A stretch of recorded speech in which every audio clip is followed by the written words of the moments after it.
পাবনার সুজানগর উপজেলার চরগোবিন্দপুরে 10ই মহরম উপলক্ষে আশুরা পালন করা হয়েছে। পাবনা সুজানগর প্রতিনিধি এম.এ. আলিম রিপনের রিপোর্টে বিস্তারিত। সাথে আছে আমি রাজিয়া সুলতানা। আপনারা দেখছেন i1 টিভি।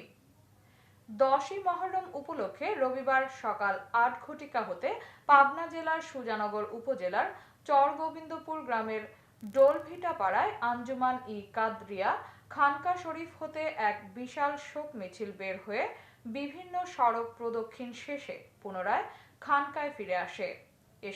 এখানে আলোচনা অনুষ্ঠিত হয় এবং শোকের মাতম করে আঞ্জুমান-ই-কাদরিয়ার অনুসারীগণ। আলোচনায় বক্তারা শহীদে কারবালার হোসাইন এর জীবনী নিয়ে আলোচনা করেন। এ সময়ে মা ফাতেমা, হযরত আলী সহ আহলে বায়াত পাক পাঞ্জাতনকে স্মরণ করতে বলা হয়। কাফেররা কিভাবে হোসাইনকে কারবালার ময়দানে শহীদ করেছিলেন এ বিষয়ে আলোচনা করা হয়। আলোচনা শেষে মিলাদ মাহফিলে সমস্ত মুসলিম উম্মার জন্য দোয়া খায়ের করা হয়। মিলাদ শেষে তবারক বিতরণ করে। এতক্ষণ সঙ্গে থাকার জন্য ধন্যবাদ।